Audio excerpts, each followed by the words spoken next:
Welcome back to Forbidden Knowledge News. I'm your host, Chris Matthew. Tonight, my guest is Jared Murphy. Before I bring him on, I have a few announcements. Of course, I have to thank C60 Purple Power. It's a necessity for me in my house just because of the dramatic improvements I've had when it comes to my health, including better sleep, more energy, and losing over 30 pounds. It's a super antioxidant, free radical sponge with an amazing list of benefits. Please go check out their website for yourself to learn more. Just click the link in the description or visit c60purplepower.com and use coupon code KNOWLEDGE10. You're going to get 10% off your order plus free shipping. Now tonight, my guest is Jared Murphy. He is a self-experimenter and field researcher of ancient technologies and lost history. He has traveled the world searching for evidence of advanced ancestors and high technology. He is the author of the book, It's Not Aliens, Worse, It's Us. Jared, welcome. How you doing tonight? Great. Thanks for having me on. Thank you so much for coming. I'm looking forward to this. This is one of my favorite types of shows, uncovering the truth not only about our real history when it comes to what we have been indoctrinated with by modern day academia, but finding out about who and what we really are something that I've always had this undescribable urge to find out, what it is, what we are, who we are, where did we really come from? And I knew from an early age also that the history that we were being fed, it didn't feel right. There were things missing. According to some of the things that have been recently theorized, some of the new discoveries that have been coming out, especially by independent researchers like yourself, that ancient civilizations used to be extremely advanced. Now, if that is true, and a lot older than supposedly they've come out with modern history, if these would be true, it would, of course, change our world forever in profound ways. And we have so much to talk about when it comes to the work you've done and your book. And I know tonight we're barely going to be able to scratch the surface when it comes to this information. But I think the perfect place for us to start is, of course, what got you interested and headed down this path of looking into our hidden history? Oh, just like you, I think even from a young age, I thought the coolest thing were dinosaurs and archaeology and the history. And then it didn't take long for Raiders of the Lost Ark to go, I want to find the golden monkey and the Ark and maybe Nazis. But the whole thing got me curious from a young age. And then at the same time, I love history, and you start looking at it. And the last thing, more importantly, I wanted to look at was our ancient megalithic past. When I saw Stonehenge and thought of druids and then before that, maybe some guys that, like, I actually imagined, like you said, for standard academia purposes, I always thought, in between skinning deer, they thought, we're going to take really heavy rocks and we're going to stack them. And I'm like, that's boring. As a kid, I'm like, who cares about that? I mean, obviously it was loincloth rock banging, hunters that decided to prove a point that they could not only hunt, but just stack some stuff. Right. So I had no interest in looking at our ancient megalithic past because I thought that it was the least interesting. And oh my gosh, was I wrong? I mean, I thought the coolest thing was just, I'm going to find the next King Tut. I'm going to, dynastic peoples, Incans, Mayans, Olmecs, Toltecs, the Harappan, the Indian cultures, the ones that this divide between the West and the East, where it's like, okay, well, everything happened for the West and the Fertile Crescent and Greece, but then there were some things in China. It's like it's an afterthought. Half the planet is an afterthought. Siberia, afterthought. Yet all of it said and done, I got into this thinking, well, there's going to be some interesting facts about these mummies that are being found in Peru. And that's where it started. That's where I started going off the deep end, is when I started looking at the Paracas and the fact that they're finding mummies that were 9,000 years old. And then they were finding, red-headed gingers on the trading routes in Mongolia to China, and they're not supposed to be there. And then I'm like, okay, well, world history is a little more interesting than I thought. And the next thing you know, you end up down a road and you realize that those big giant blocks I wanted to ignore as a kid turned out to be highly complex cymatic polygonal earthquake muting energy transferring constructions that also include engineered soil that is all over the earth that no one cares about, kind of. Just not exciting. And so that's my background, was to just continue learning about dynastic histories like Egyptians and stuff and Sumerians. And then I thought, okay, well, I'll look at a story and maybe I'll write a story about these 9,000-year-old mummies. And that quickly, it literally took me day 2. So in what was 6 months of editing I'm with Anomalies Publishing and Paranoid Press, Anomalies Publishing, or vice versa. And we edited for 6 months. So, and in editing, that was 60,000 word edition / my gosh, it was already 3.5 years of solid research, so many rabbit holes, and so much scientific work and paperwork and the work that was done. And here's the funny thing. I wasn't more than 3 days into my research where I'm learning about Colonel Percy Fawcett, who is played by Brad Pitt. A lot of people may or may not know the movie that was a few years ago called The Lost City of Z. And in it, I'm not going to ruin it for you, because we all know that Colonel Percy Fawcett ultimately went from being a surveyor for the British government, finds what he thinks is a lost world or city, and he comes back to look for it in the Brazilian Amazon, and he's never seen again.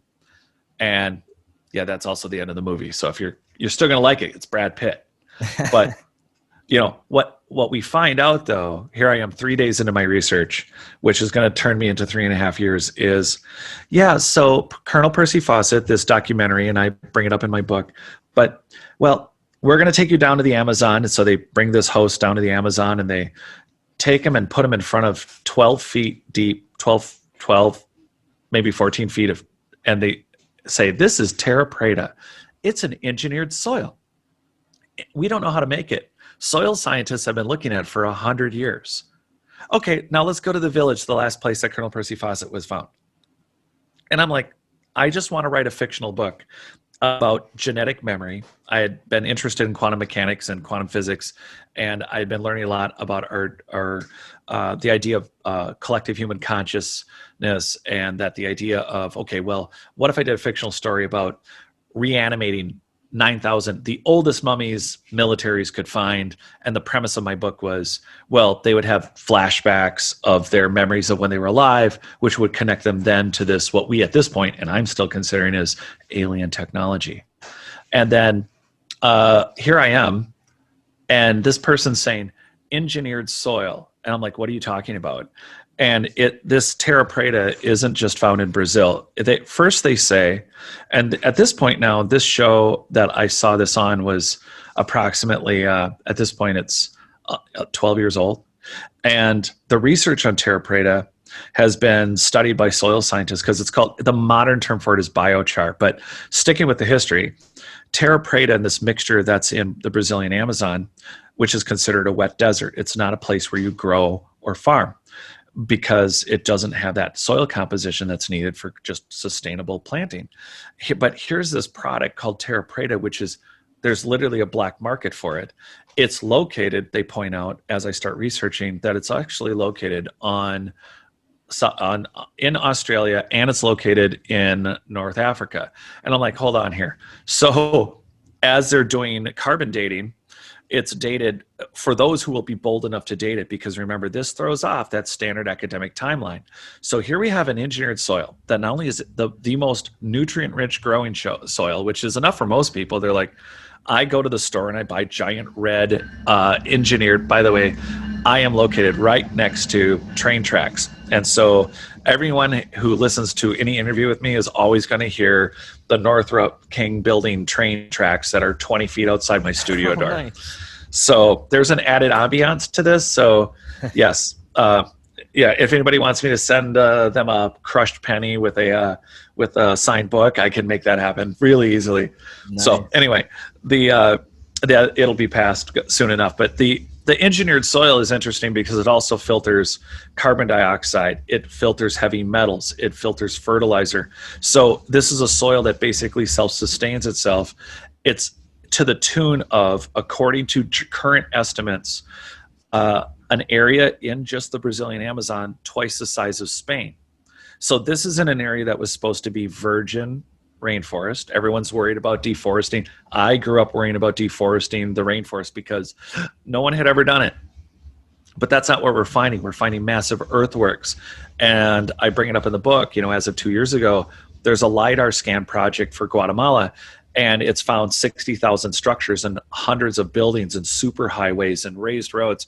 And until that's even uncovered, we don't even know how advanced, like how much polygonal megalithic construction is there, because it's all over Central and South America. But here, this is only 800 square miles of a 5,000 square mile LiDAR scanning project. And at this point, local archaeologists have said, well, we have grossly in quotes, underestimated the populations of South America, and we could easily say there could be 15 to 20 million.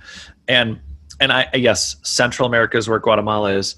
They're saying in general that against the theory that we're all working against, which was 13,000 years ago, allegedly, there was a land bridge between Alaska, which no one's saying that Neanderthals or Denisovans did not come down through a frozen section of the Bering Straits and make their way into America, but they didn't set about building plans to millions of buildings with thousands of tons of basalt construction with megalithic properties and get all the way and build Machu Picchu, Sacsayhuaman, and everything you've ever seen in a documentary on television about ancient megalithic construction.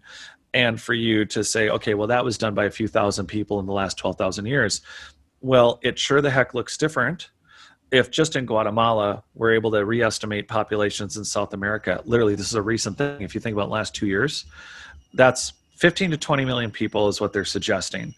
But we're in Brazil. I'm talking about Terra Preta in what is virgin ground with alleged virgin ground with maybe tribal populations, which are contradicted by the conquistadors. That's a whole nother topic to a point.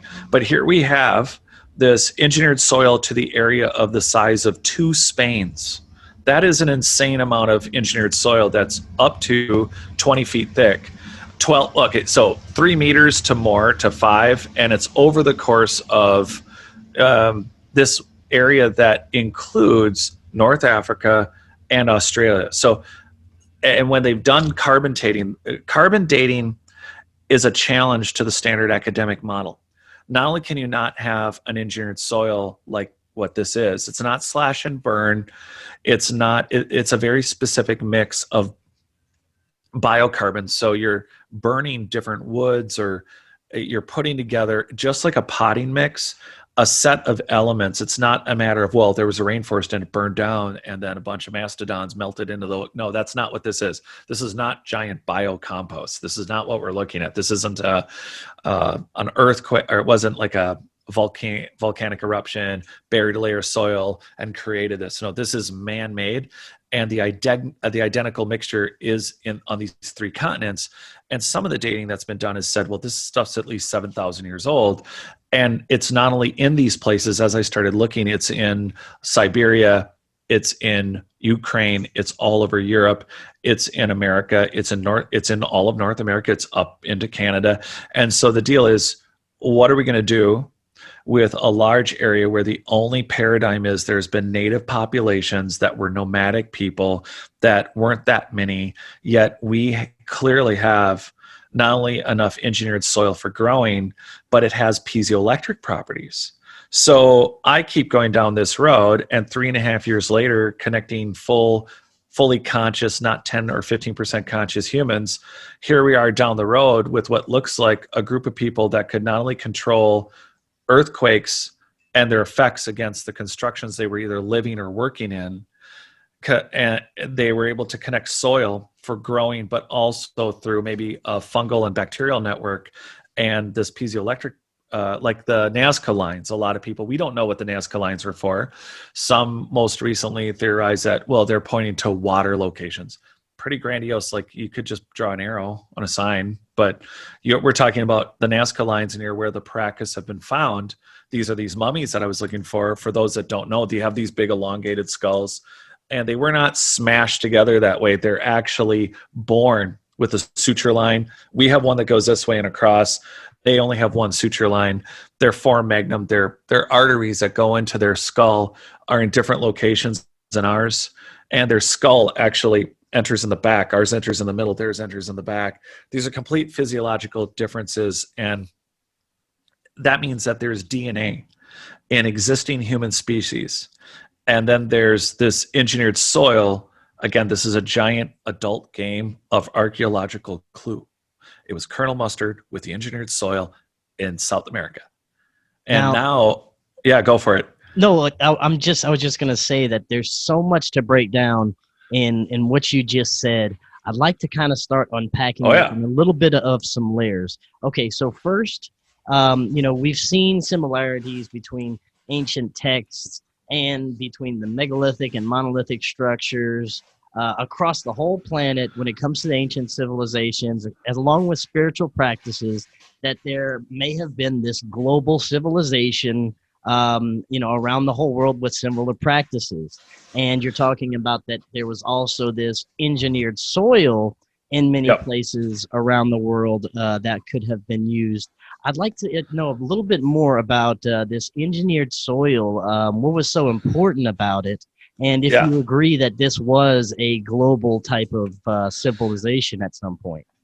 Yeah, and so I have a background in doing historical remodeling, and it's a joke because we're talking about stuff that could be tens of thousands of years old, and I'm talking about a home in St. Paul that's 120 or 130. In fact, I just remodeled a home that was built in 1869, and that's nothing. But when you do construction and remodeling and restoration, you work with structural engineers. They have a completely different look at anything rather than an anthropologist or an archaeologist. It's more of an anthropologist than a geologist. So when you're looking at giant megalithic constructions, to complete agreement to your point, whether it's Angkor Wat, megalithic construction with cymatic polygonal blocks that stop earthquakes and possibly have communications abilities, but they also have keystone cuts. So there's these metal connectors, almost as if they were for more about connectivity and the quartz of the stone itself, or possibly, again, we're not looking at this at the nano level, so it's a whole nother. We'll leave the nano archaeology off to the side for a second, because I think that might be sadly I think it's exciting, but a whole new aspect of archaeology is looking at the nano bits of what's been left in the soil of some of these dusted, truly ancient civilizations, because I do think they exist. But whether it's Angkor Wat, and I bring it up because you have polygonal cymatic blocks, you have them in Easter Island. A lot of people think about the Moai, the big heads, but the sacred thing on that island is a stone sphere, and it's very sacred to the locals and the natives that have been on the Rapa Nui island there, that to them it's a stone sphere. But there are polygonal cymatic block walls that could have been the foundations or what's the remnant of a building or multiple buildings. And then you have the same construction in South America, Central America, Egypt. The Greeks, the Temple of Delphi, it's my screensaver. The Greeks themselves, I mean, Eric von Daniken wrote a book just in the last couple of years that came out strictly about looking at the origins. The Greeks said, we did not build this, the gods built. Just like the Incans, they actually said, we were not here first, the gods were here first. So every single continent, every location that we know of, that's a key point, that's above water right now, shows this polygonal blocking, keystone cuts, and stone spheres down to the size of golf balls to Bosnia, near what's considered the Bosnian pyramids. Dr. Samir Osmanagic, he found a stone sphere. That group found one that's 64 tons. And a lot of people out there don't know what these are. These are giant, the natural term is concretions, and they do exist. And the theory on concretions is that they would just, a bunch of material would fly into the air and then turn into a giant volcanic snowball of molten material, and it would come down and magically be an almost perfect sphere. And the thing is, they were found first in, they were found all over the earth, but when the banana plantations were opening in Costa Rica, they found a lot of stone spheres. But as I just stated, to coincide with this entire global society, not only do you have megalithic construction, but from Rapa Nui, Easter Island, to Central and South America, to China, to the Arctic region in Russia and Bosnia, and all over, there's these stone spheres. And they relate to wave and frequency resignation, that they're able to mute. If you take these stone spheres, and depending on their size, you would be able to, they would act as wave resignators, which is a term for, it's a metamaterial, which is for construction. And so in my background and looking at these constructions, it's pretty damn obvious. You can just look at it and go, okay, so you can't fit a blade of paper between this construction. They work with whether it's 800 tons or whether it's 1,000 at Baalbek. There's an area in Siberia that they think they found a polygonal wall that's 3,000 ton stones.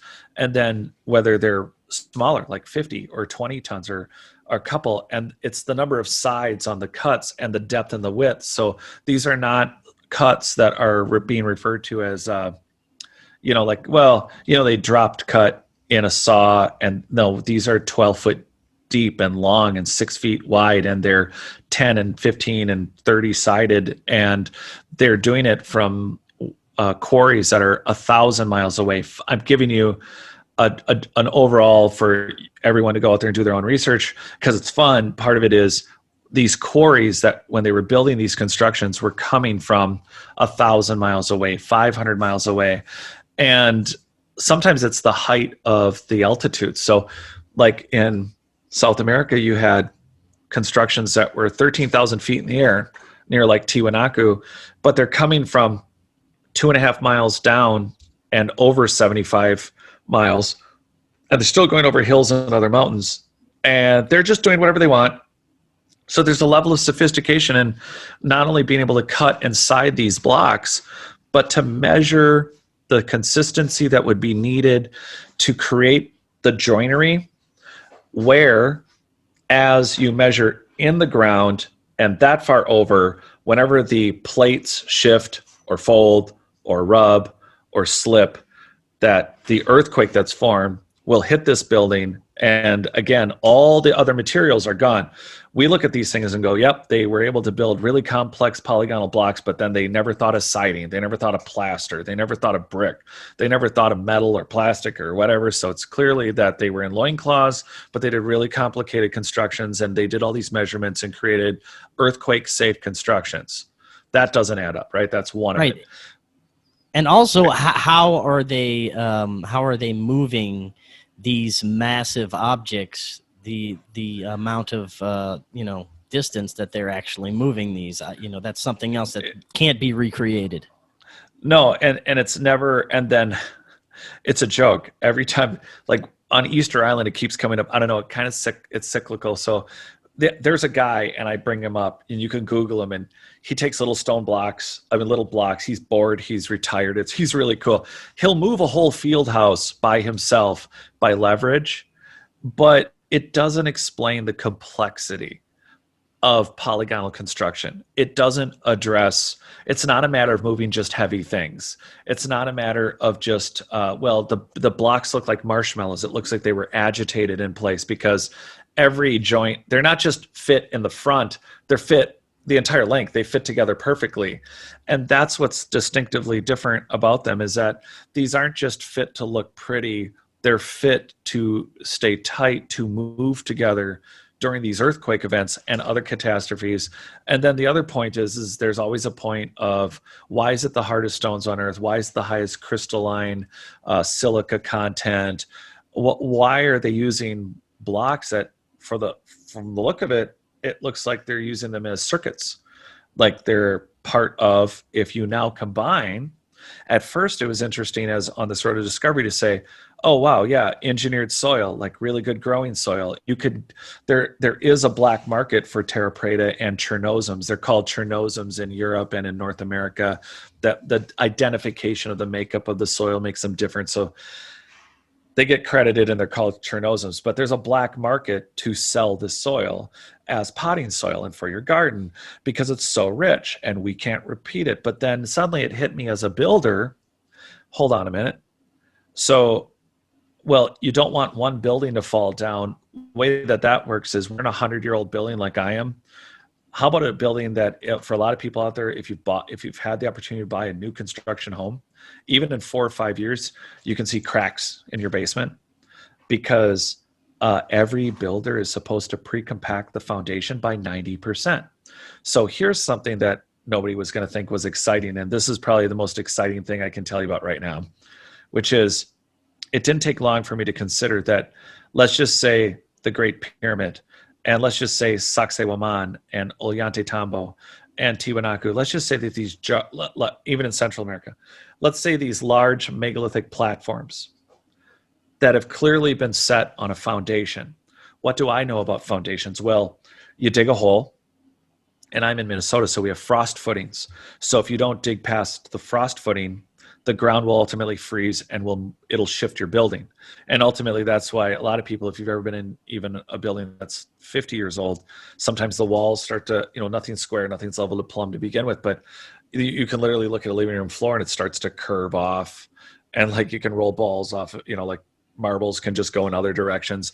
But why is it that even after, if you were just going to say dynastically, these walls are only 4,000 years old or 3,000 years old, they haven't really shifted in out of level, right?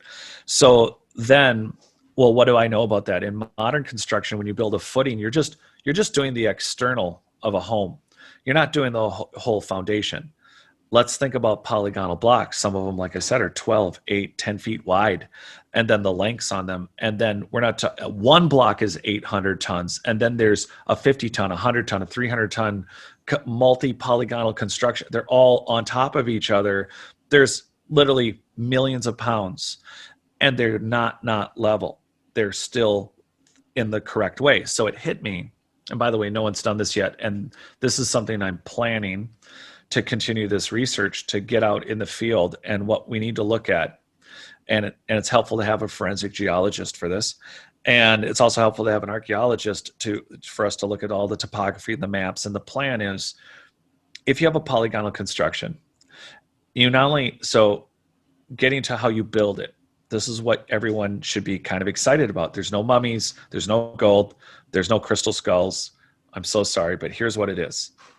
The technology to build those blocks and move them, like you just said, phenomenal. Like, how did they get it there? And then they had to measure the earthquakes and the frequencies to create all the zigzags where they're supposed to be, so that wall will move in its most predictable fashion. But not only that, it also has these connective keystones. So what kind of communication is going between them? And now, to get the whole structure to not move, you don't just have to pre-compact. You dig a hole when you're going to build a house. You dig past the frost line. It's going to be about 5 feet deep. You're going to pre-compact it with a machine that's about 80 pounds and it's gas driven. And you literally stand there and you go to sleep while this thing slowly moves and pounds the ground down and it hardens it. Then you put in class 5. It's exactly, if anyone's ever driven on a dirt road, that's what class 5 gravel is. Then you put that in and it starts about this thick, but then you tamp it down and it gets about this thick. So then you add more, and then you get to this layer. So now you have pre-compacted dirt that you don't know how far it's really pre-compacted, but you put in your class 5 and you're supposed to pre-compact it to 90%. Then you put in more material, and then you put in, there's rebar, there's forms if you're going to pour the basement walls, there's cinder block that you're now going to level and put in. But the point is, under that foundational wall, that's really only, now if you have a full basement, your basement wall is going to be 8, 10 feet tall, because some people have taller basements now. But that's it. And most people, if you took a core sample under your foundation, you're going to find it's not 90%. So here's a geek out for everyone. If you have a problem with your contractor, you may, within building statute guidelines for your state, find out that, boy, if you got a lot of cracks in your foundation, they might be responsible for not having pre-compacted their soil. You should look into that. But for these megalithic constructions, did they pre-compact the soil to beyond 90%? Or even freakier, what if they didn't go to 90%, but what if it's the composition of the material, or both? What if it's pre-compacted to 100%? And what if they pre-compacted it to like 20 or 30 or 40 or some ungodly depth? And then now we're going to get back into nanoarchaeology. And what I'm going to tell you about is that the soil having these electromagnetic properties. And as they think to engineer soil for growing, and based on many other finds that we haven't even been able to chance to talk about, which are all really exciting. And I mean, genetic consciousness, you name it, but let's stick on the soil, where if you have what's called a seismic metamaterial, this is material that you're going to use, whether it's under a skyscraper or a single family home. It's a material right down to a nanostructure that when a wave comes in, it's going to either reflect, oscillate, vibrate, or it's going to mute the incoming wave or frequency. So imagine now a foundation made out of not only a pre-compacted gravel, but in order for those megalithic structures, you see where I'm going, right?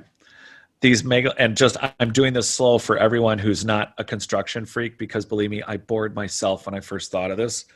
I'm like, this is not going to be cool. No one's going to think soil is sexy, let alone let's talk about foundations. I blew right past elongated skull, potentially alien humans, which are really just human, but we're going to keep talking soil. And so what's super exciting is that it's been an overlooked area. No one's looking at this. No one's going, well, we're going to tell you that Inca built that. You're kidding, right? I work with engineers. I do structural work. I do additions on home. No one starts out building giant polygonal blocks and then switches to rubble. Who does that?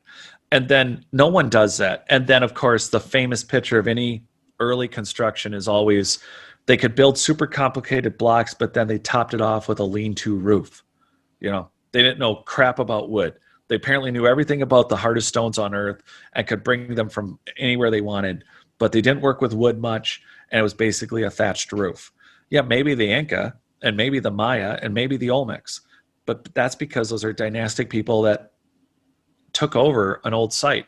So getting back on the soil, it's important for people to understand that what's exciting about this is that every megalithic site on earth, these foundational structures have to have not only a level of pre-compaction to create level, but the material itself. What if, just like the stone was brought from at a particular site, let's just take one of the sites in South America where, you have that 13,000 foot elevation to Tiwanaku and Pumapunku.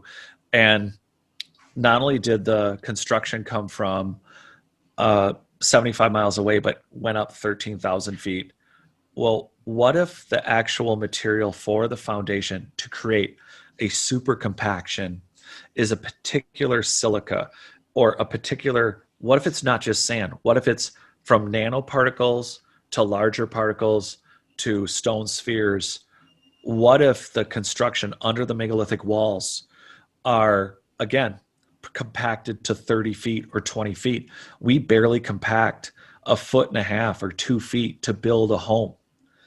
And I'm saying that because it's really half-assed. It should be a lot more well done than that, but they're not.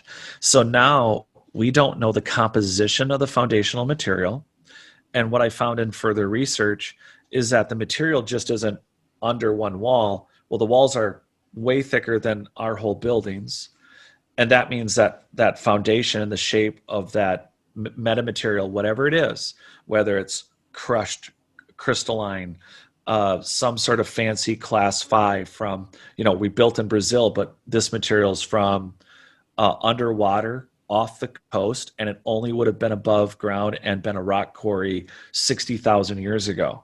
That's the point, is that what if they used a particular crustacean and it was in a coral, fossilized coral sandstone of some kind, and it was only located at this level, what is now submerged, but only would have been above the very material to create the foundations. And if they did, we don't pre-compact things to 100%. I can't think of a way that we know how to do that. So the very construction of what we've been walking over and thinking, all the mummies are gone. We didn't do archaeology for archaeology when we started doing this. It was Victorian people going, I want that statue, Daddy. I want it on the mantle. And that's why archaeology started. It was people going into beware of Greek antiquity and Roman antiquity and going, I found a really cool old statue. And they literally ended up in palaces, and they ended up on grounds of, again, very important people. And this is what the point of archaeology was. It was to find, people should be confused when you go to college and they give you an art history class. Well, I thought it was history. Well, no, it's art history. Well, I thought that was just a statue of a Roman conqueror. Well, no, it's art. Well, I get that it's art, but it seems to be that that was an official government statue in part of a history. Well, but it's history, but it's art history. But when is it history? When is it art? You know, when you see a mummy at the Minneapolis Institute of Art, and they've actually yanked the description of the mummy that's inside it because, believe it or not, it offended someone. Follow that for cancel culture. And they did that a couple of years ago. I grew up going to look at a mummy that's considered art, but it's not art. So looking at a foundation and looking at how these constructions were built, the narrative, like, again, we have these phones and this technology that you and I are on right now, and that everyone's listening to. And we don't take the theory of a bunch of Victorian researchers and make it the center mantelpiece of the entire process. And if the facts don't fit that theory, we throw the facts out. And I talk to archaeologists, I talk to people. I've talked to Michael Cremo about this from Forbidden Archaeology, and he's got 40 years of research in. We were just talking about this 2 weeks ago. There are so many archaeologists that have literally admitted, look, I'm on a dig. I know what I was supposed to find, but I'll tell you what I did find, and I left it right in the dirt where it was. And because their careers are at stake. Right. And I think archaeologists should be paid not to find things, right? It's not okay. And so here we are with this bizarre model of trying to laughably say that there is this archaeological paradigm that if the facts don't fit the theories, throw out the facts, and that's being done. Meanwhile, the joke is to go look at this Incan Machu Picchu, bunch of polygonal blocks, then a bunch of rubble. It's like, yeah, they just got tired. How do you do that? How do you anyone who's in construction, no one builds like that. No one flips the switch and just says, well, this is how we're going to top this off. And there's always an assumption that if you can handle these multi-ton blocks, that they weren't able to handle much larger wood. So right now we look at trees and they get big. Sometimes trees get big, and we can look back at the 1800s and 1900s and look at the old logging runs that logged out our whole country and say, well, there used to be 100-foot trees. Well, but what about the sequoia and the redwood? We're talking about a society that could have moved trees that big just as easily as they moved 3,000, 1,000 ton blocks that were shaped and then set and perfectly aligned with each other for all these frequencies and technologies. So we don't know what was on. I mean, separate point is we're talking about what's below the ground, but above the ground, we see these polygonal constructions, and wherever they stop, and then we see the little rubble and we say, oh yeah, that's where they stopped. Versus what if that was a 10-story wood building above that, or 5 or 8 stories of wood or metal construction? We don't have that answer because it would have dusted or been readapted or destroyed or melted, both, all of it, it's gone. And then you have dynastic cultures. You have constant restoration by people, either the Egyptians in Egypt. We can see whole temples that appeared to be polygonal and had keystone cuts. And then you'll see the blocks used in a new temple where keystone cuts lay horizontal. Now the blocks are turned on the side in different rows, and you can see the matching keystone point where they were supposed to fit together, but they're now like in 3 different rows between them in a new temple, because clearly the society that was born, like in Egypt as an example, this is a society that adapted these old massive constructions. So what we have are different locations around the world with cymatic polygonal construction, but we also need to start looking at the foundational compaction and what's in that material. And that's a whole nother layer to this technology that has no conversation or dialogue. And you and I, literally, until my book, I never wanted to be the first, but I am, and I'm not the first. I mean, there's been 100 years of soil scientists talking about the soil, and I'll look at the scientific papers and they're like, it's a mystery. there's many of them that will not touch the age and the depth and the location and the fact that it's on all these continents. It's not discussed.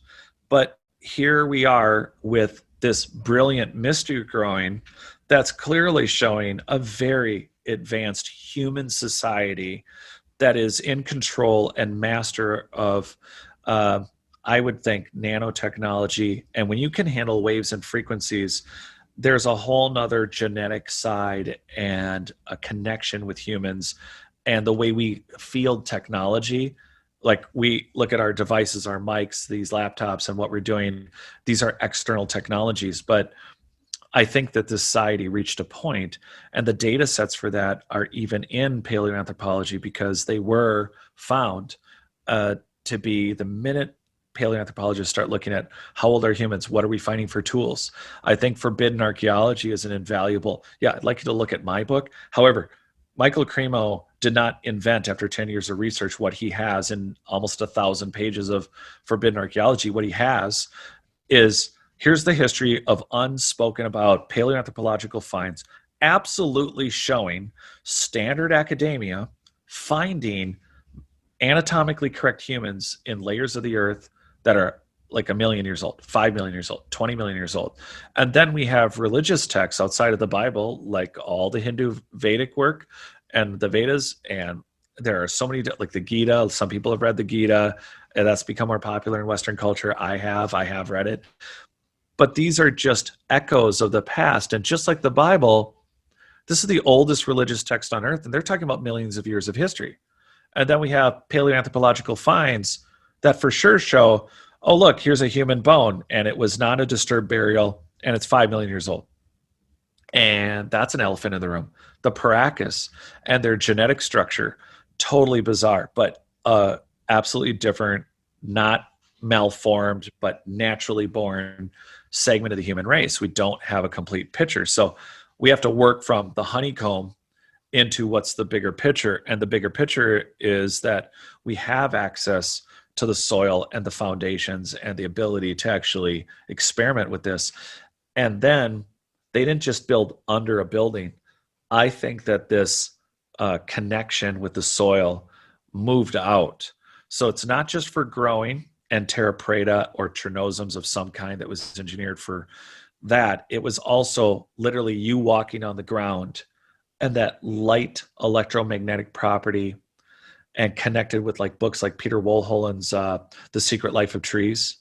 We're learning that trees had networks, and it's not just the fungal networks, but their root systems actually connect with each other. Different species of trees actually connect together, keeping stumps alive, communicating with like a pheromone. If in a forest, if an invasive insect species comes in that's bugging the trees at one end, they actually communicate and actually release chemicals into the air. The trees actually release their own repellents.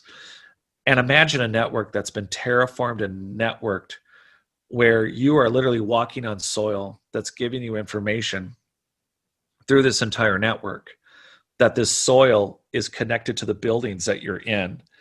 And the walls are literally mega quartz blocks that are not specifically shaped in a direction, but it's the frequencies and waves you're now learning to send through and or with them. So this is energy for heat, cooling technology. Think of it as a giant hard flash drive, right? And a lot of people have theorized on that, but we have this engineered soil, and I don't think they stopped at growing based on all of its properties. And we also know this from the Nazca Lines, the Bolivian Nazca Lines, the Jordan Nazca Lines. We're not talking the spider creatures. I'm talking about the lines that go on for 25 kilometers and don't move. That looks like an earth grid. That looks like a circuit. And so again, is it aliens? Worse, it's us. Why? Because it's clear that prior to the Younger Dryas and after, and to this day, we are of course witnessing, and thank you to the US Navy and Air Force, they said literally straight face to us, yeah, we've been looking at UFOs for the last 70 years. Can you guys help? That should be kind of a bigger deal than it got announced, right? Right. Yeah. Now, I want to stop right there for a second because, again, so much information to go over, and it is fascinating. Now, I want to go back to the engineered soil, and you were talking about, you know, some of the properties that it could have electromagnetically, how it could be connected to the buildings and the trees and everything else.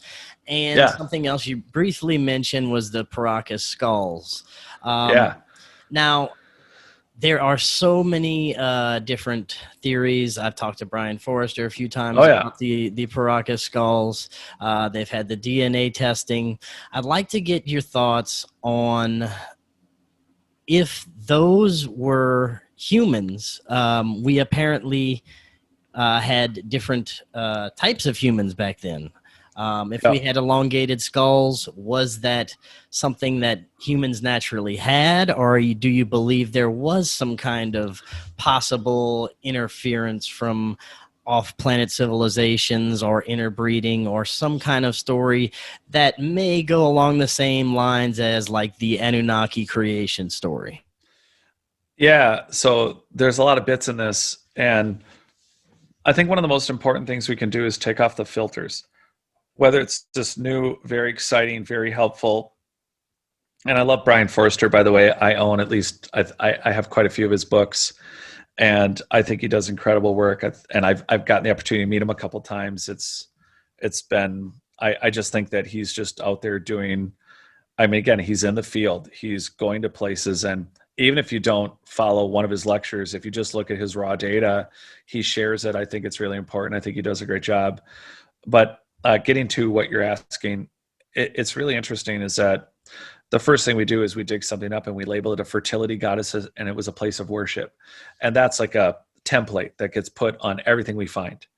And then because of where we are, we went from no computers to computers, and prior to that it was no spacecraft and flying to, I mean, what we've done in 120 years is pretty incredible. And in that time, it's a very hard paradigm to look at this technology and say, well, we all, either consciously or unconsciously, as children, as teens, through high school, into college, we were taken to museums.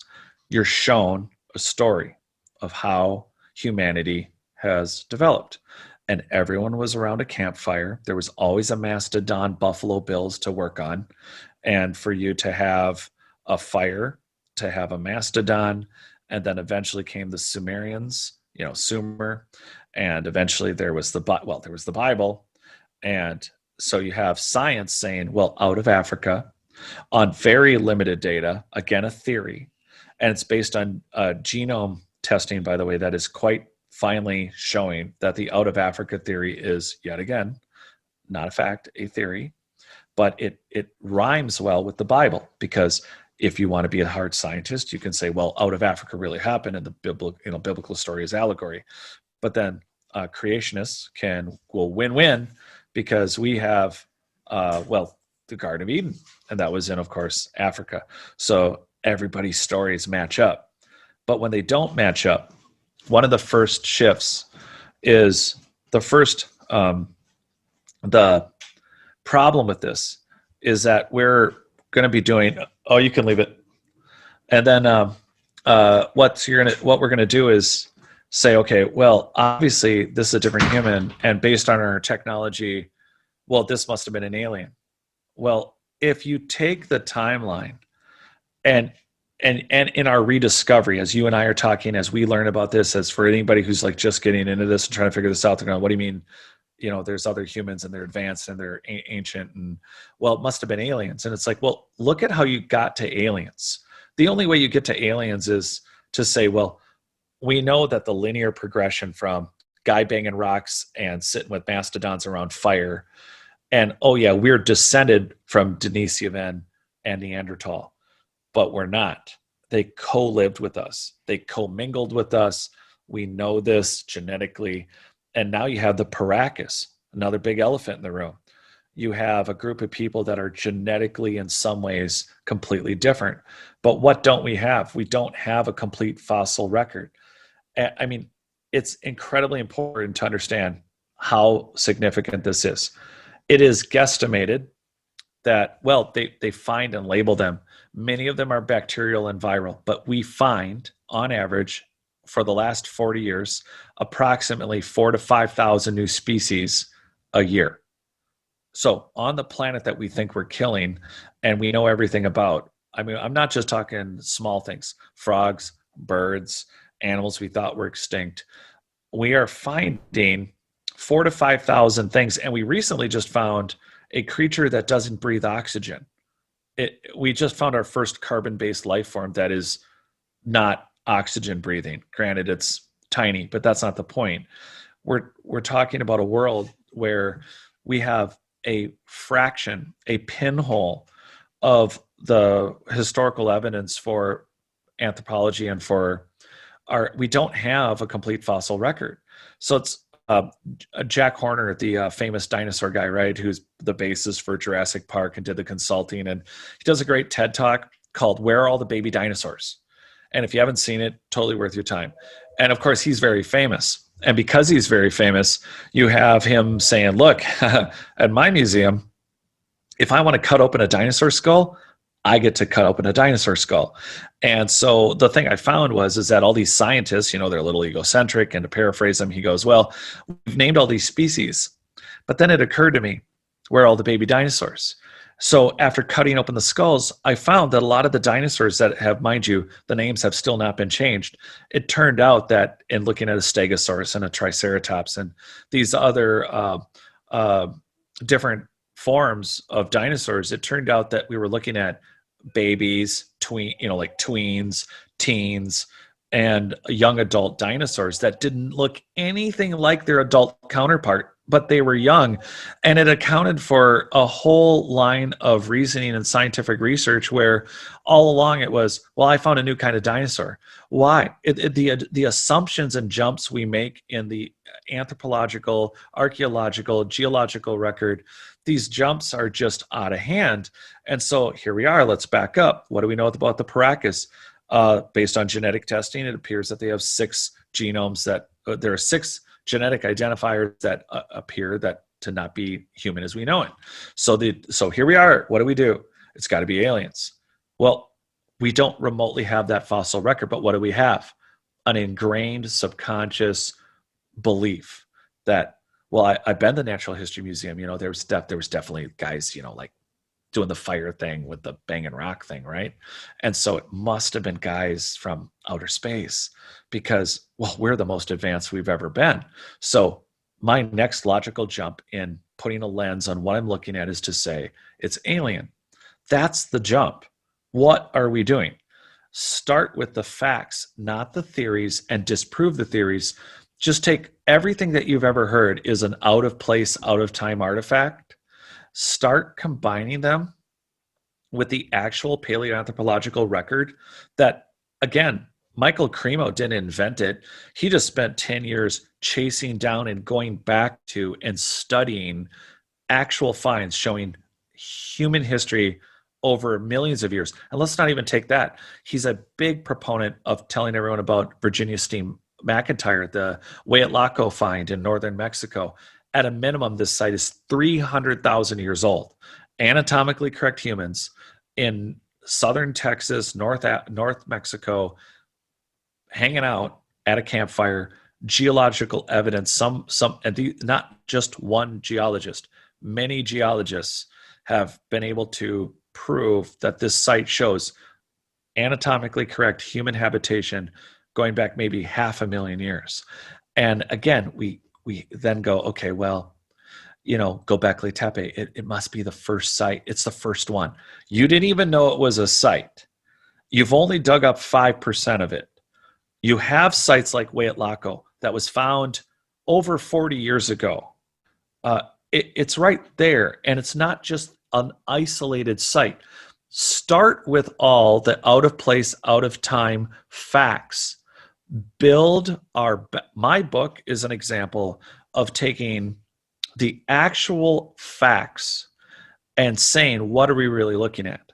We are really looking at is an advanced human race that controlled genes, that controlled controlled engineering externally, terraforming, handling massive constructions where it's a big point is Well, we have cranes on Earth that could lift a couple of these megalithic blocks up and down, literally up and then down, and maybe still fall over, and not even very far.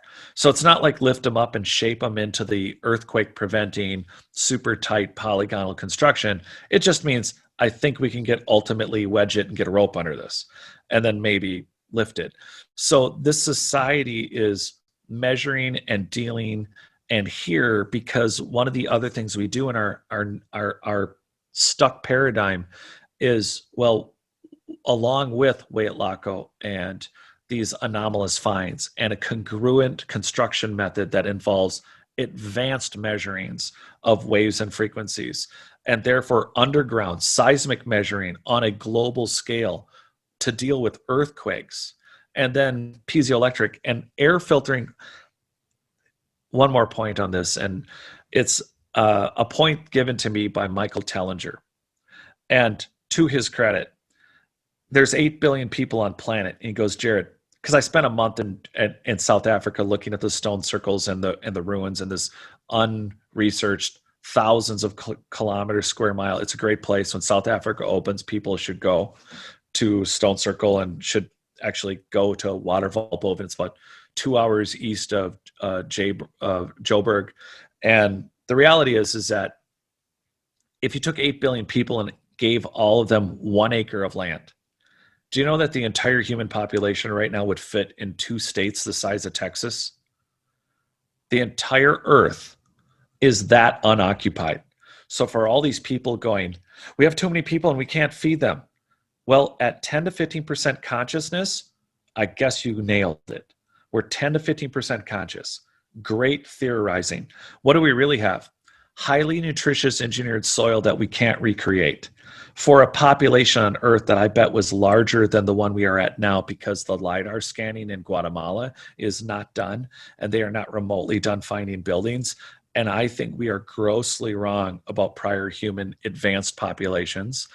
And what we have is, in that modern analysis of just saying, listen, put it in perspective, give everyone 1 acre and you're in 2 Texases. That's it. The entire planet is fairly capable of terraforming, supporting just billions of pounds of life. And then we have this concept that every time we find something like Göbekli Tepe, it's the first. Why? Because it's the first time you found it. You now put a filter on it. And then we come full circle to your point. Oh, it's aliens. Well, it's got to be somebody who helped us. How the hell is that the jump? Because, again, this is my personal frustration for years. It bugged me. Remember, I'm in college. I'm in an art history class. And I'm looking at the very first fertility goddess. Why is it the first, I thought? And then I'm like, why is it a fertility goddess and not some kid's wisecracking 8th grade clay project class and wanted to make a statue with big boobs? Why is it not that kid's statue? Why is it it's like, well, it's valuable. It survived. No, it's happenstance. Literally, we got some great dinosaur hunters out of the U of M here. They used to hold it was called Café Scientifique. And it was once a month. And they did a whole thing on how to become a fossil. Like, it takes effort. If you want to be a fossil, you got to work at it. And so here we are with this human record that, whoa, the Paracas, they don't look the same. What else do we got? We got mummies all over the earth. What else do we got? Oh, gene splicers and DNA analyzers and spinners. Why doesn't every single university, if they want to, instead of trying to prop up theories, it's okay to be wrong. It's not okay to constantly look at our actual history that you're literally destroying or ignoring or letting decay because you don't want your 150-year-old Victorian guy that didn't want some woman to vote theory to crash. What are we doing? So we have to break the paradigm. We have to be mean about it. We have to be vicious about it. And in my opinion, we really need to get off of it and stop identifying. Again, there's no explanation around.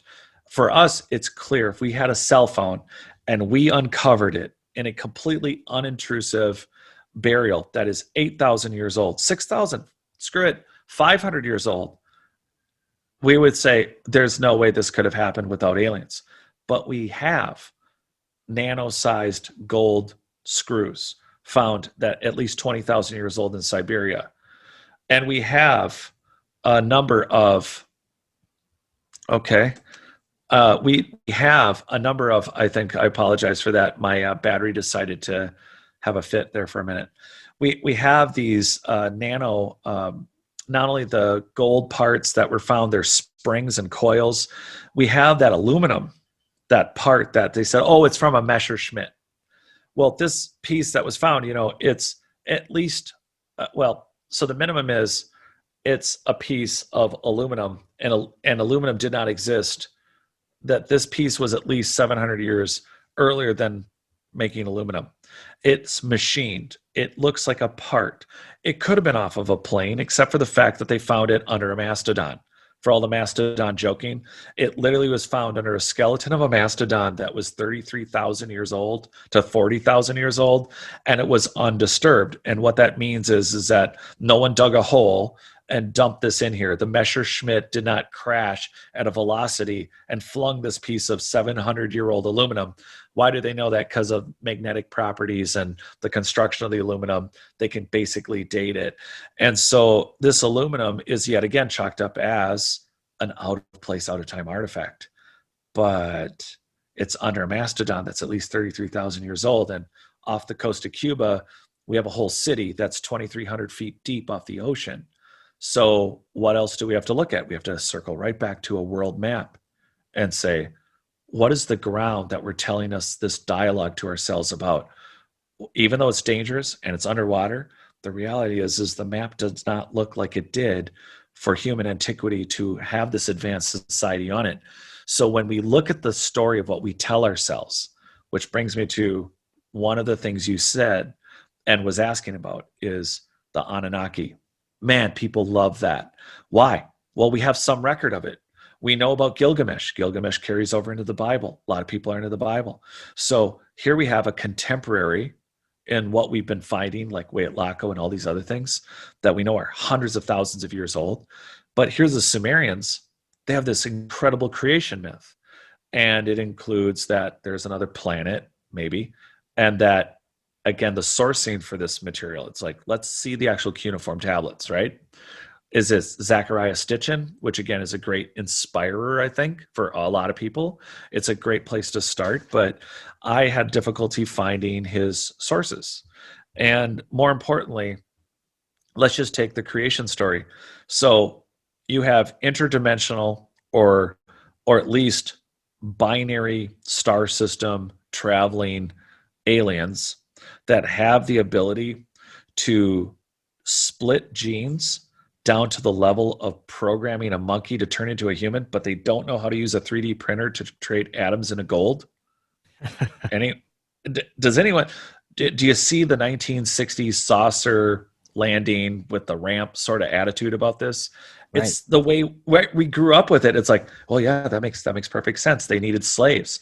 But they traveled from another planet that's in a 3,500, I do point this out in the book, Nibiru, the planet that the Anunnaki are from, that the guesstimates from astrophysicists and mainstream science suggest, based on gravitational pull on our known planetary system, that this planet is in a 3,500 year to 15-ish thousand year cycle.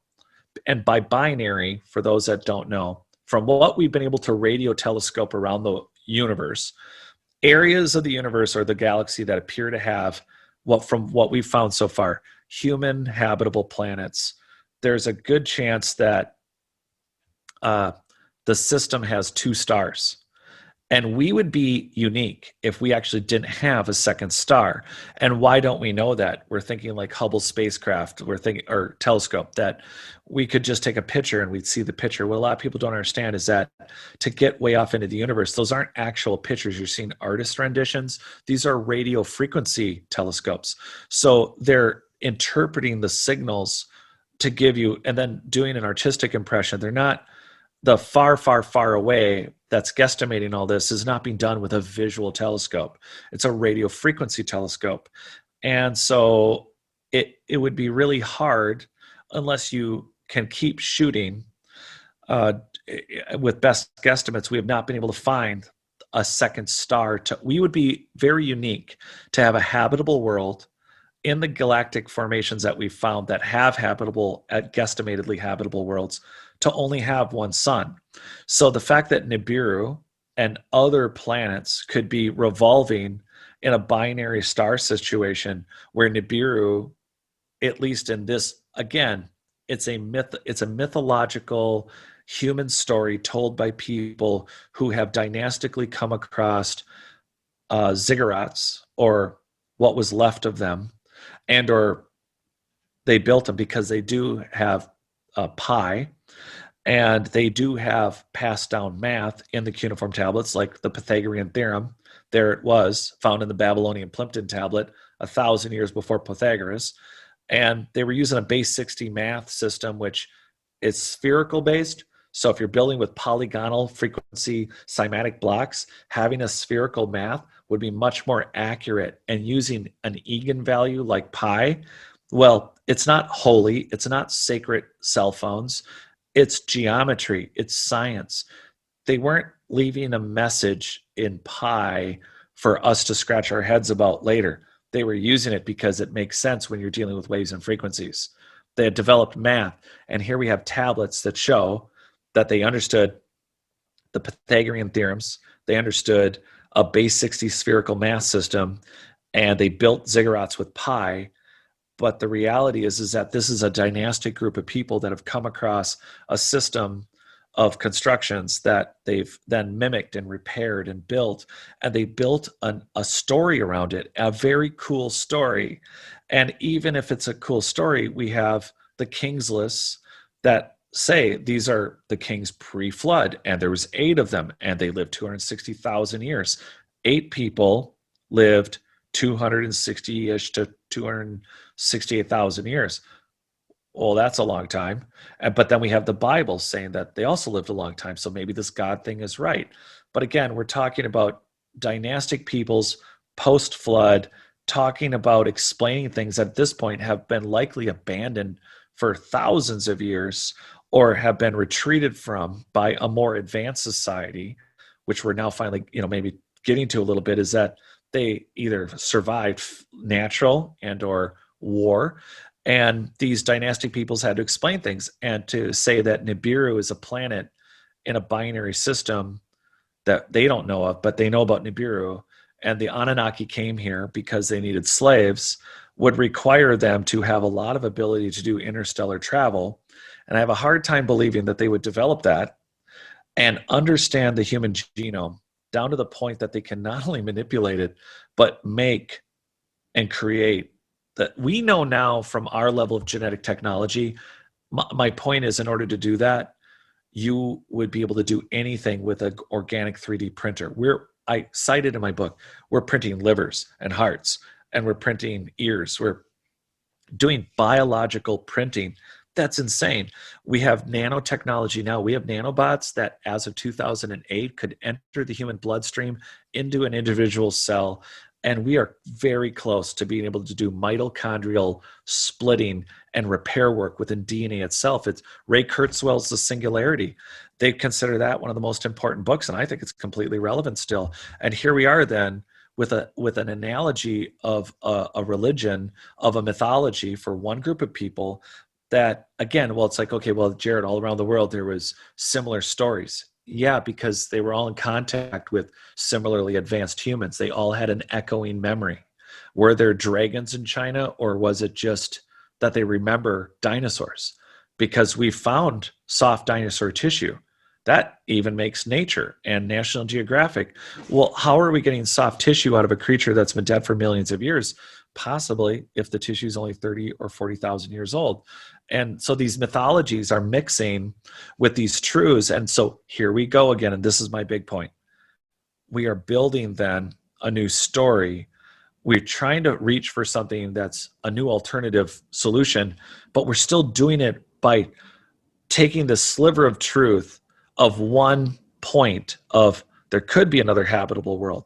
But is it aliens, or is it just more of us? Did we move on to Nibiru? Did we move on to Mars? Did we move on to the moon? Did we build the moon? Did we do all this over human time frame of a high level of technology over millions of years, hundreds of millions of years, thousands of years, a billion years? Did we do it more than once? And then did we fall apart? And again, we have to start with what are the facts? And in the sliver of truth, we have then now templated, well, we have to template it against loincloths and rock bangers. We have to tell ourselves, well, clearly the genetic modifications in us, this weird anomalies of out of place, out of time artifacts, these amazing constructions. Clearly, there was an international caterpillar company that was bringing excavators that we have yet to build. And they were helping us move and laser cut a bunch of rocks, because what else was there to do besides hunting and gathering? It's just, you know what I mean? It's like, I know exactly what you mean.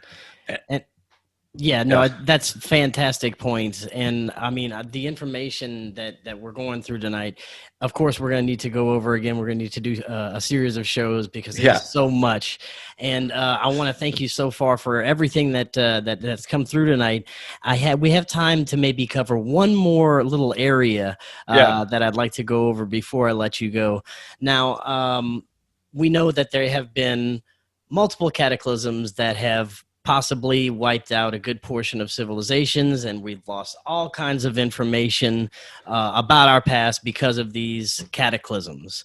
And there's some researchers and people that have the idea that there are certain secret societies or factions, clandestine factions that have held on to this information. Somehow they've kept this information even despite the cataclysms, and they pass it down through secret societies, and they're the ones that actually have the power to control everything because they still know of these advanced ancient technologies, and they're still running things today. I'd like to get your thoughts on that before we close out tonight.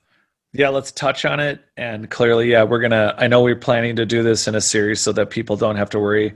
And I think that's great. That was the brilliant idea, because this in itself is a long conversation. But in short, as I'm doing the research, what do we all know? Well, a lot of us would like to get into the Vatican Library, for instance.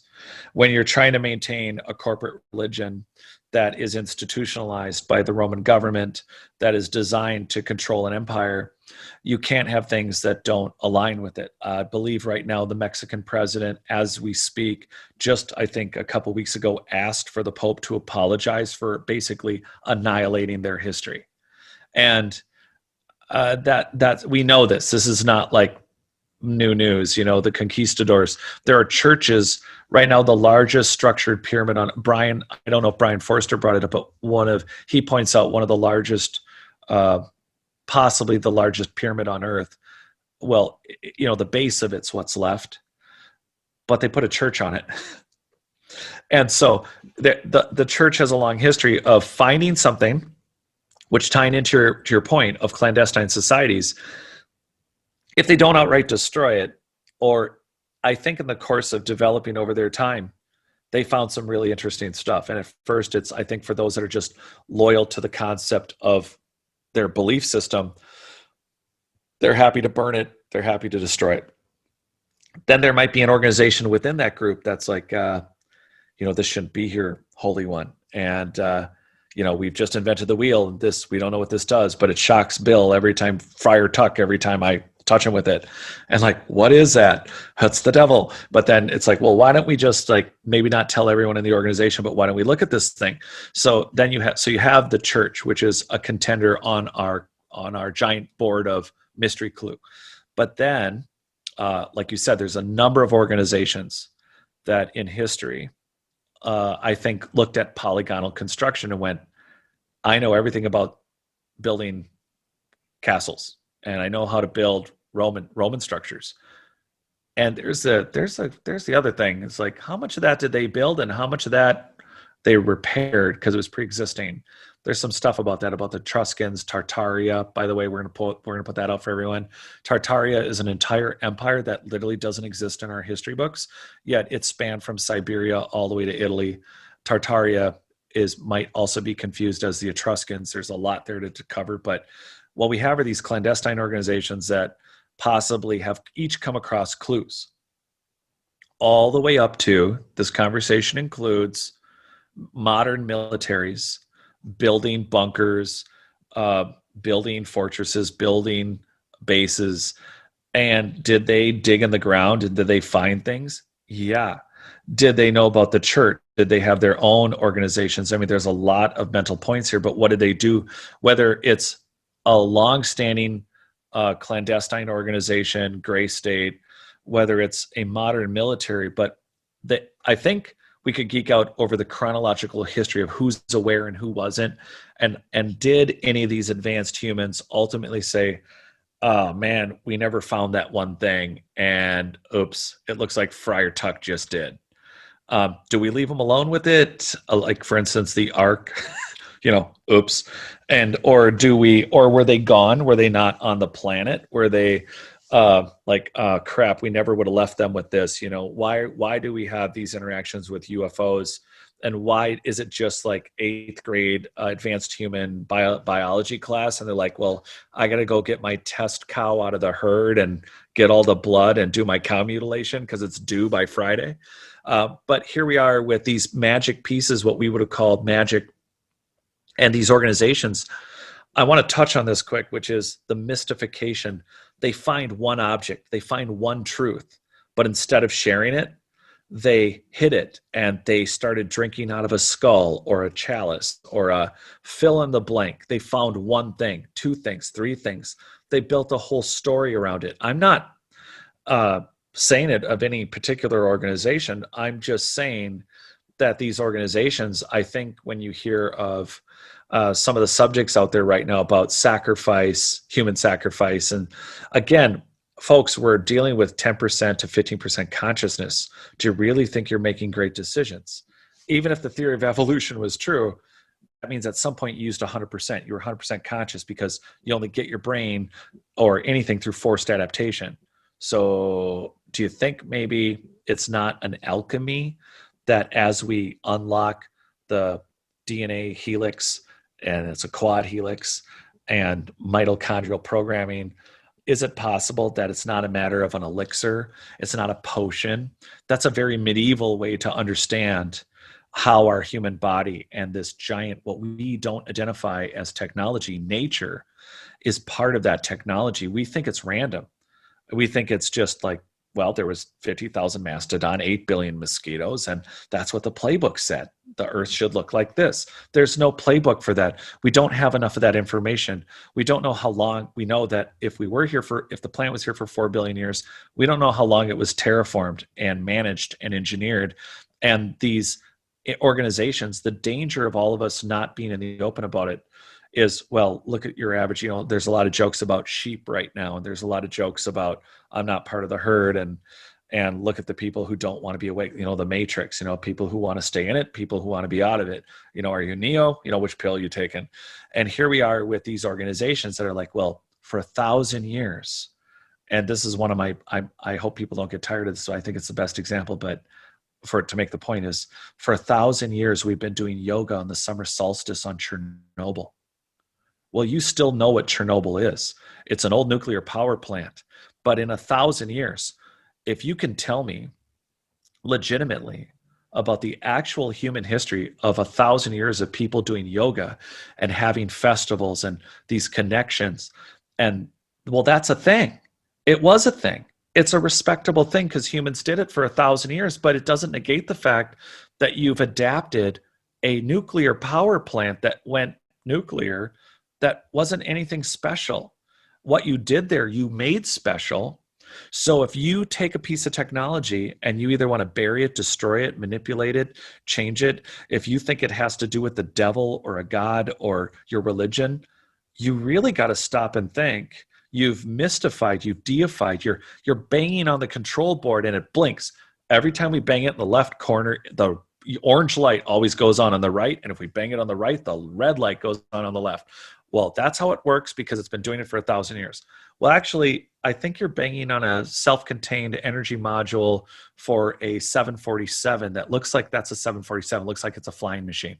No. It's the blinky board. You bang on the blinky board and it has the two lights, and that's how we worship for the last, every Christmas. So that's what we've done with this ancient technology.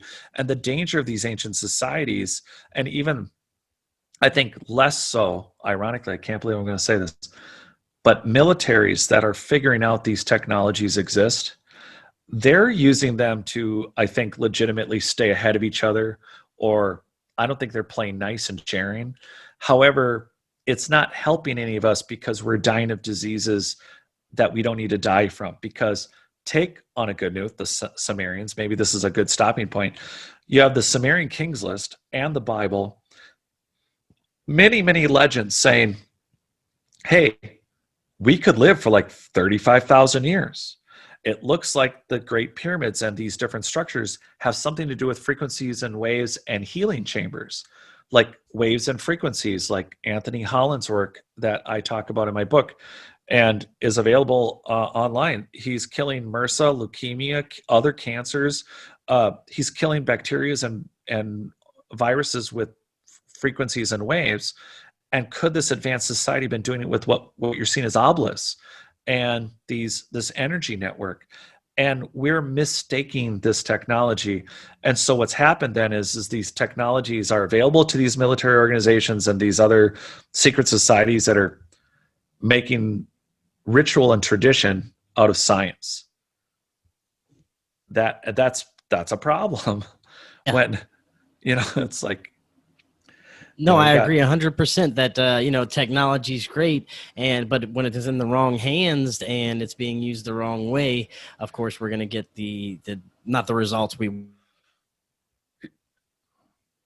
Excuse me. I think that they're actually holding back a lot of technologies that could benefit the entire world when it comes to our health and overall well-being, and where we could be right now in the future when it comes to clean energy technologies and all kinds of things. Yeah. And those are some of the, but it's interesting because people are so wrapped up. There's a lot of fear. I think that these old societies that have been around for thousands of years, or when I say that, I'm talking about Indo-Roman times. There are societies that have evolved, pagan societies that have evolved, that ultimately evolved into what we then called the early church, the Coptic Christians that ultimately evolved into modern Christianity. Is very different from what it was when it started. And prior to that, there's these established churches and religions that have also been mystified. And then, you have the Druids and you have witches and you have the modern practice of witchcraft. All of it are mystifications, I think, of technologies. And what I find important in conversations and in the ongoing conversations we're going to have is to give people a time to hear what we're saying. You have to self-experiment, go look at some information yourself. But instead of looking at it and going, I'm afraid of Lucifer, it sounds like a really badass name, because one of the trending names now in alternative everything is Luciferian. I just want to put the little horns on it. Everyone's like Luciferian, or there's a lingo, there's a talk going on now about this modern deification of this mythology, this mythos, that it's almost trending to be scared of it. Like, we know we're in the haunted house, but don't tell me I'm in the haunted house. But then there are people really worried about it. So let's look at this past of ours. Right when you opened it, it's about finding who we once were, not as a search and recovery, but as a search and rescue. Because we can apply right now modern current fears. You don't have to be afraid of this one legend. You don't have to be afraid of this mythos. It's just a myth. And, they've been worshiping, that's embarrassing. That's actually a mathematical tablet. It's not a sacred object. It's sacred because it's been sacred for some people for a period of time. You can appreciate that, but it's just math. And then it had to do with us not making these buildings fall on our head. So there's a lot of applications, and those are very benign and I think practical, but they're all important for us to be able to look at it and go, oh, great. it looks like I can live with the military's experimenting with this stuff and maybe not sharing. I mean, I'd like a new CD player, but oh, I have Wi-Fi now. There's always the joke about, it's like, well, they're 30 to 70 years ahead, and we always get the technology after they're done with it, right? So, like, including the ARPANET, which we are on right now. And there you go. Is that good for an opener?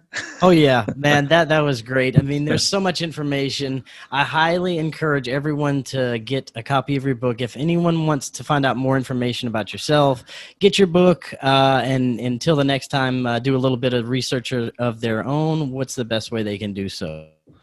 Yeah, so I do sign books for people if you want to go to notaliens.com. I always list my podcast. So if people feel like they were going to miss this show and they forgot about it, I'll always link the shows to get back to your site. So that'll be on notaliens.com. So you can buy the book signed. If you don't want to buy a signed copy, it's only a few dollars more. No big deal. Go to Amazon. You'll get it probably faster, but it'll be a few bucks less, and you can get it on Amazon. You can also find me on Not Aliens on YouTube. I'm not maintaining that as much yet, but I am building a site for members, and that I decided to just do right away, because I think people like you and the people that I've been doing work with, where it's like we have these dialogues and people just love this stuff, and it's so important for all of us to discover. But currently that's where you'll find me. This week I'll be on Conflict Radio. I was on Richard Hoagland's show just after Halloween. I was on Freeman TV that weekend. You can find me on freeman.tv, and Conflict Radio coming up here this week. Awesome. Very good. Looking forward to all that, and looking forward to the next time you're on, because we have so much more to cover. Yeah. Jared, thank you so much for coming on. Until next time, everyone else, have an excellent evening as well.